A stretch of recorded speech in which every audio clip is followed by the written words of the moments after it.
এবার ডলার সিস্টেমকে শেষ করতে ভারতের নেতৃত্বে জোট বাঁধছে গোটা বিশ্ব। ডোনাল্ড ট্রাম্প ক্ষমতায় এসেই একের পর এক দেশের উপর ট্যারিফ লাগিয়ে দিয়েছিলেন। এবার ডোনাল্ড ট্রাম্পের ঘুম ওড়াতে গোটা বিশ্ব কার্যত একজোট হলো, এবং সেটাও আবার ভারতের নেতৃত্বে। পরের মাসে ভারতে অনুষ্ঠিত হচ্ছে ব্রিক্স সামিট।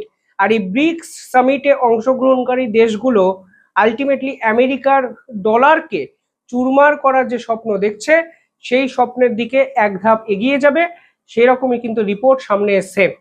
কিভাবে ডলারকে শেষ করতে চাইছে ব্রিক্সের দেশগুলো, ভারতের ভূমিকাটাই বা এখানে কি, এবং এই সিদ্ধান্ত যদি সর্বসম্মতভাবে পরের মাসে নেওয়া হয়, তাহলে আমেরিকার জন্যই বা কেন বড় ধাক্কা হবে। আজকের এই ভিডিওতে আমি ডিটেলে আলোচনা করব পরের মাসে ঠিক কোন বড় ধামাকা গোটা বিশ্ব দেখতে চলেছে। দেখুন, কালকে আরবিআই গভর্নর একটি কথা আমাদের সামনে বলেছেন।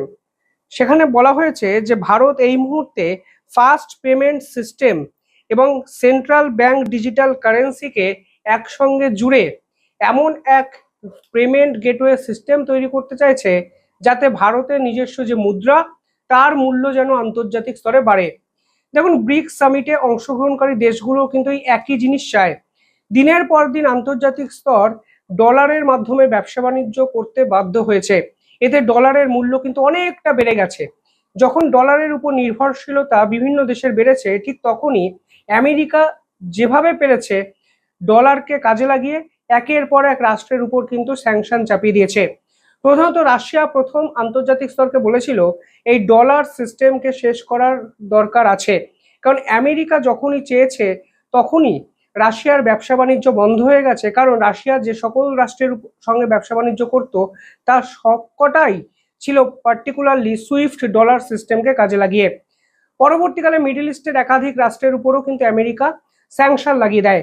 এই স্যাংশন লাগানোর ফলে সেই রাষ্ট্রগুলোর ব্যাংক অ্যাকাউন্ট যেমন জব্দ হয়ে যায়, ঠিক একইভাবে ডলার সিস্টেম সেই রাষ্ট্র আর ব্যবহার করতে পারে না।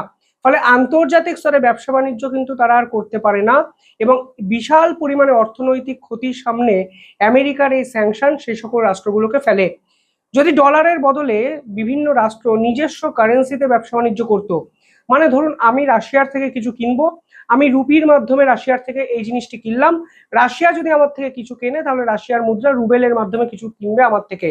এই পদ্ধতি যদি এরকম সহজ থাকতো, তাহলে আমেরিকা কোনো অবস্থাতেই দুই দেশের উপর নিষেধাজ্ঞা চাপালেও যায় আসতো না। কিন্তু ভারত যখন রাশিয়ার থেকে কিছু কিনছে, তখন আমরা অঘোষিতভাবে ডলারের উপর নির্ভরশীল হয়ে পড়ি। মানে আমরা আমাদের রুপিটা ডলারে কনভার্ট করি, ডলারের মাধ্যমে সেই পেমেন্টটা কিন্তু হয়। ফলে সেই প্রেক্ষাপটে দাঁড়িয়ে এই মুহূর্তে ডলারই হয়ে যাচ্ছে বিশ্বের সব থেকে শক্তিশালী মুদ্রা, যার উপর প্রায় বিশ্বের 100টার বেশি দেশ নির্ভর করে আছে। এইবার এখন ভারত কি চাইছে? এখন চাইছে এই ডলারাইজেশন প্রসেসটা, অর্থাৎ ডলারের ভ্যালুটাকে আন্তর্জাতিক স্তরে কমাতে। তাহলে ডোনাল্ড ট্রাম্পের এই বাড়াবাড়ি কিছুটা বন্ধ হয়ে যাবে। এই মুহূর্তে পেমেন্ট গেটওয়ে সিস্টেমটা একটু বোঝা ইম্পর্টেন্ট। এখন যখন ইন্ডিয়ান পেমেন্ট সিস্টেম কোনো বহির্বিশ্বের কোনো রাষ্ট্রের কাছে কোনো টাকা পাঠাতে চায়, তখন প্রাথমিকভাবে সেই টাকা যায় ইন্টারমিডিয়েটারিস কাছে, এবং সেখান থেকে পরের ধাপে ফরেন পেমেন্ট গেটওয়ে সিস্টেমে পৌঁছায়, এবং ফরেন পেমেন্ট গেটওয়ে সিস্টেম আবার গিয়ে পৌঁছায় ফরেন ব্যাংকে। অর্থাৎ এই প্রসেসটা অত্যন্ত জটিল এবং সময় সাপেক্ষ। এবার ভারত চাইছে এমন একটি সহজ পেমেন্ট গেটওয়ে সিস্টেম তৈরি করতে, যেখানে ভারতের ব্যাংক সরাসরি নির্দিষ্ট একটি ব্যাংকে, যে দেশের সঙ্গে ব্যবসা বাণিজ্য করছে, সেই দেশকে বা সেই দেশের ব্যাংকে টাকাটা পাঠিয়ে দেবে একটা ক্লিকেই। অর্থাৎ ইউপিআই সিস্টেম যেভাবে আমরা ব্যবহার করি, যে একটা ক্লিকেই টাকা আদান প্রদান করি, ঠিক একই রকম ভাবে ভারত চাইছে এক্ষেত্রে সেন্ট্রাল ব্যাংক ডিজিটাল কারেন্সিকে বাজারে আনতে, যে কারেন্সি দিয়ে আমরা ব্যবসা বাণিজ্য করব। এক্ষেত্রে কোনো ফিজিক্যাল পয়সা কিন্তু তৈরি হবে না, যেটা হবে সবটাই ডিজিটালি, অর্থাৎ খাতায় কলমে তার ভ্যালু থাকবে। সেখান থেকে এই সিস্টেমকে কাজে লাগিয়ে খুব সহজে নির্দিষ্ট একটি দেশকে টাকা পেমেন্ট করে দেওয়া যাবে। অর্থাৎ ভবিষ্যতে ভারত কিন্তু এই ইন্ডিয়ান পেমেন্ট গেটওয়ে সিস্টেমকে আন্তর্জাতিক স্তরে এস্টাবলিশ করতে চাইছে। এতে সুবিধা কি হবে? প্রথমত, এতে ক্রস বর্ডার ট্রানজেকশন যে ফি, তা কিন্তু অনেকটা কমে যাবে এবং কম লাগবে। কারণ আপনি যদি কোনো ইন্টারমিডিয়েটারির সমস্যা মানে সাহায্য নেন, তাহলে এক্ষেত্রে একটা ট্রানজেকশন কস্ট থাকে, সেটা কমবে। দ্বিতীয়ত, স্পিড অফ ইন্টারন্যাশনাল পেমেন্ট অনেকটা বাড়বে, অর্থাৎ খুব সহজে এই পেমেন্টটা কিন্তু একটা দেশ থেকে অন্য দেশে পৌঁছে যেতে পারে। পাশাপাশি ইমপ্রুভ করবে এখানে ইন্টার অপারেটিভলি, অর্থাৎ অপারেশন কস্ট কিন্তু অনেকটা কমবে এবং এই অপারেশনটা অনেকটা সহজ হয়ে যাবে। পাশাপাশি এখানে ব্রিক্স কারেন্সিগুলোর মধ্যে ব্যবসা বাণিজ্য কিন্তু অনেকটা বাড়বে। এই ব্রিক্স কারেন্সিতে কিন্তু যে সকল রাষ্ট্র সামিল হবে তা হলো ব্রিক্সের আওতাধীন সমস্ত দেশ। ফলে এই দেশগুলো যদি একে অপরের সঙ্গে ব্যবসা বাণিজ্য করে, ফলে ব্যবসা বাণিজ্যও কিন্তু অনেক সহজ হবে এবং ব্যবসা বাণিজ্যের পরিমাণও বাড়বে যদি কোনো ঝুটঝামেলা না থাকে। মানে ধরুন ব্রিক্সের এক সদস্যের নাম ব্রাজিল। এই ব্রাজিলের উপর ডোনাল্ড ট্রাম্প ক্ষমতায় এসে ভারতের মতোই বিপুল পরিমাণের ট্যারিফ তিনি চাপিয়ে দিয়েছিলেন, কারণ ব্রাজিলের প্রেসিডেন্টকে তিনি পছন্দ করতেন না। এবার যদি ভারতীয় হয়ে কেউ ব্রাজিলে যেতে চায়, তাহলে এখন প্রসেসটা কি? সেই প্রসেসটি হলো ভারতের টাকা প্রথমে ডলারে কনভার্ট করতে হয়, সেই ডলার নিয়ে তিনি ব্রাজিলে যাবেন। ফলে ইন্টারন্যাশনাল পেমেন্ট গেটওয়ে সিস্টেম মানেই আমরা বুঝলাম ডলার। এবার ব্রাজিল এবং ভারত যদি নিজেদের মধ্যে ভারতীয় মুদ্রা এবং ব্রাজিলের মুদ্রায় ব্যবসা বাণিজ্য করতে পারে ডলারকে বাইপাস করে, তাহলেই এই প্রসেসটা সহজ শুধু হবে তা নয়, সেই প্রসেসের ফিজ এটাও কিন্তু অনেকটা কমে যাবে। এখন সেটাই কিন্তু ভারত চাইছে। ভারতের পেমেন্ট সিস্টেমে উল্লেখযোগ্য কিছু পরিবর্তন এসছে, তাকে ভারতের গভর্নর বলেছেন।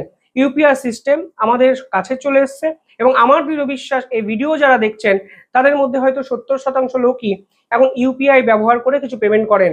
পাশাপাশি এনইএফটি বলুন, আরটিজিএস বলুন, সমস্ত প্রসেসই অত্যন্ত সহজ হয়েছে। এবার আন্তর্জাতিক স্তরে যদি এই সহজ ব্যাংকিং সিস্টেমকে ইমপ্লিমেন্ট করা যায়, তাহলে ভারত কিন্তু এক ঢিলে অনেকগুলো পাখিকে মারতে পারবে। নিজস্ব মুদ্রা রুপি তা শক্তিশালী হবে, এই ট্রানজেকশন কস্ট অনেকটা কমবে, ভারতের ব্যাংকগুলোর ভ্যালু বাড়বে এবং একই সঙ্গে ডোনাল্ড ট্রাম্পের সেই ডলারের মূল্যও কিন্তু কমবে। আমি এক্ষুনি বলছি না যে ডলার সিস্টেম সম্পূর্ণ শেষ করে দিতে পারে সমস্ত রাষ্ট্রগুলো, কিন্তু মনে রাখবেন বিন্দু বিন্দু জল নিয়েই তো সিন্ধু গঠিত হয়। ফলে আলটিমেটলি সমুদ্র যদি তৈরি করতে হয়, তাহলে এই ছোট্ট ছোট্ট প্রসেসগুলোই কিন্তু ইম্পর্টেন্ট হয়ে যাচ্ছে। ফলে ভারত সরকার এখন চাইছে বাজারে সেন্ট্রাল ব্যাংক ডিজিটাল কারেন্সি আনতে, যে কারেন্সির মাধ্যমে ভারত বিশ্ব বাণিজ্য করতে পারবে। এটা আমেরিকার জন্য কেন ধাক্কা? দেখুন, ডলার সিস্টেমকে ইমপ্লিমেন্ট করার পিছনে সৌদি আরবের একটা ভূমিকা আছে। সৌদি 1970-এর দশকে এই অদ্ভুত চুক্তি আমেরিকার সঙ্গে করে, যেখানে সৌদি বলে সৌদি থেকে যারা তেল কিনবে তাদেরকে ডলারের মাধ্যমে কিনতে হবে। মানে ডলারকে শক্তিশালী করার একটা চেষ্টা সৌদির পক্ষ থেকে সে সময় করা হয়েছিল। ফলে আজকে গোটা বিশ্ব কিন্তু তেল কেনে সেই ডলারেই, অর্থাৎ 1970 সাল থেকে তৈরি হওয়া একটা সিস্টেম আজকে 2026-এ এসে অন্যতম শক্তিশালী সিস্টেমে পরিণত হয়েছে। ফলে গোটা বিশ্ব যখন ডলারের উপর নির্ভর করে আছে, তখনই আমেরিকা এই সিস্টেমের মিসইউজ করে বিভিন্ন দেশের উপর স্যাংশন লাগায়, যখন সেই দেশগুলো আর ব্যবসা বাণিজ্য করতে পারে না। কারণ ডলারের যদি স্যাংশন আপনার উপর লেগে যায়, তাহলে আপনি অন্য রাষ্ট্রের সঙ্গে ব্যবসা বাণিজ্য করতে পারবেন না। ফলে এই প্রেক্ষাপটে দাঁড়িয়ে যদি ডলারকে বর্জন করে আমরা দেশীয় মুদ্রাতে ব্যবসা বাণিজ্য করি, তাহলে আমেরিকার কোনো বারবারন্ত আমরা সহ্য করব না। আমরা টাকা দেব রুপিতে, আমরা রিসিভ করব সেই দেশের জাতীয় মুদ্রায়, সেই কনভার্সনটা ভারতীয় মুদ্রায় হয়ে আমাদের কাছে আসুক। অর্থাৎ এখানে দুটো রাষ্ট্রই শেষ কথা, দুটো রাষ্ট্রের পেমেন্ট গেটওয়ে সিস্টেমই শেষ কথা, দুটো রাষ্ট্রের ব্যাংকই শেষ কথা এবং দুটো রাষ্ট্রের সরকারই শেষ কথা। এখানে তৃতীয় পক্ষ মানে ইন্টারমিডিয়েটারিস হয়ে, মধ্যস্থতাকারী হয়ে কোনো আমেরিকার দাদাগিরি দুই রাষ্ট্রকে আর সহ্য করতে হবে না।